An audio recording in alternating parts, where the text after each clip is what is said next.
Racism's not a black or a white thing. It's actually a spiritual thing. As a matter of fact, Jane Elliott and her class did a study with her kids in her classroom, and you're going to find out what she determined in that experiment. Check it out. You know, getting back to understanding, you know, racism.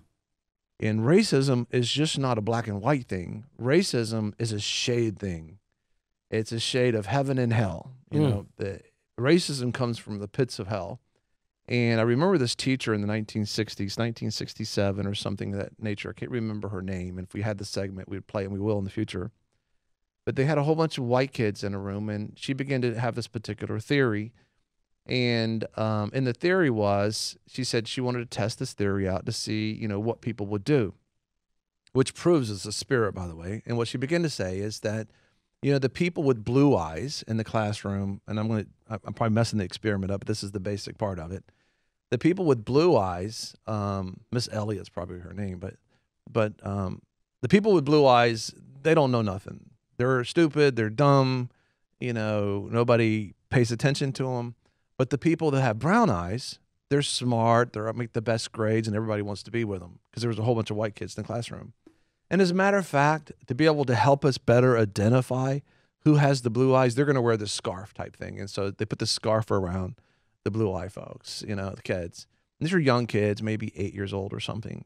And immediately the spirit came in to these kids' environment. You know, you wrestle not against flesh and blood, but against spiritual wickedness.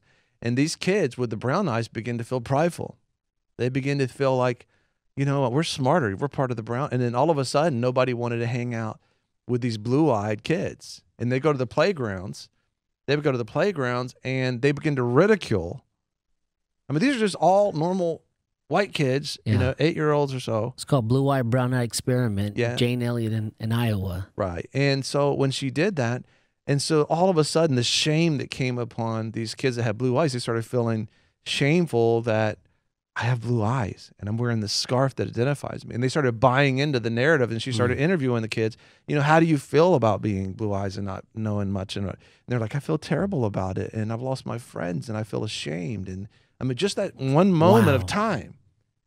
And then suddenly she shifts the experiment. She says, okay, no, it's actually the blue-eyed kids that are smart kids, and the brown-eyed kids, they're the ones that are smart and intelligent. And they put this scarf thing on the brown-eyed kids. And there's a whole bunch of white kids.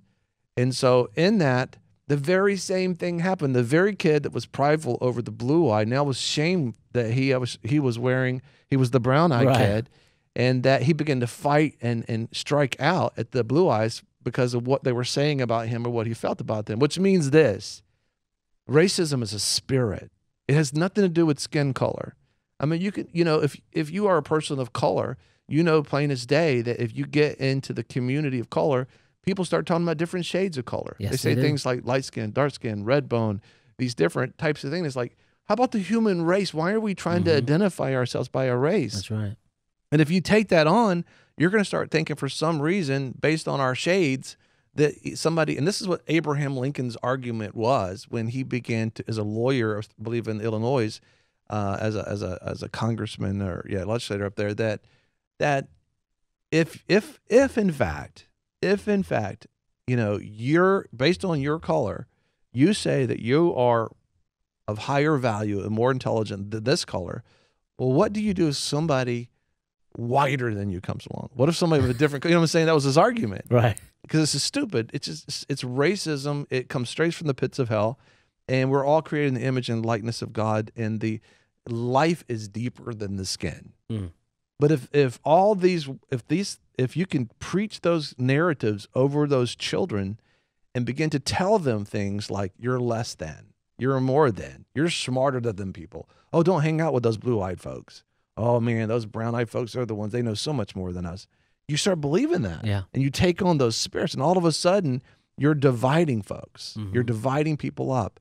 And when people are saying, stay away from Israel, don't do business with Israel, if you take that spirit on, that spirit is of the anti-Christ spirit. It's anti-God spirit. And also, if you take that on based on any race, if you say, you know, I don't hang out with white people because I don't hang out with black people, I don't hang out with brown people, I don't hang out with yellow people. I said, what are you even talking about? That's ignorance. But the biggest thing is that it's racism. And we have to stand up for that as Christians. And Dr. King, you know, he said, I have a dream. And his dream was about a multicultural people with different ethnicities walking together hand in hand. And if you look at what he said and what we see in regards to that, he would be pretty pleased to see today that of course, this younger generation has less issues with that than the older generations. But the thing that the younger generation has, in addition to the older generation, is they don't understand that the word anti-Semitism means racism towards Jews, and that you got to make up your mind: you're going to be a friend of God, or you're going to be a friend of darkness. Are you going to be a friend of those who don't love God, don't want God? It's not going to support the Jews. You got to make up your mind. You say, well, I'm going to lose business. Isn't it better to lose business than lose your soul? Isn't it better to be like Corrie ten Boom and just say, you know what? I mean, she was beat, she was persecuted, but, you know, she stood up for God. She stood up for the Jews. She stood up for the human race. And we have to do that. And I can feel it, man. I can just sense that day's coming. If you sit in a restaurant and you see the owner of that restaurant come against someone based on their ethnicity, based on their color of their skin, and you can order a dessert after that, or you don't say anything to that, you know, if you see somebody lean out their window and take a paintball gun and shoot at this grandfather and his grandchildren because they're Jewish, and you don't get to the news media and you call them, so you call that anti-Semitism, you call that racism. You don't say, oh, this is possibly not. Right. We've got to stand up, especially why it's easier to stand up now. It's going to get more difficult. Thank you for watching VFN TV. If you like this video, give us a thumbs up. Also, if you want to see more videos like this, subscribe. You know, a lot of people want to abide with the Lord, but they just don't have a plan to do it. You can request that plan today at iabide.org. Don't forget you can join us 24 hours a day, 7 days a week. Download our app and sign up for our newsletter, The Torch, at VFNtv.com.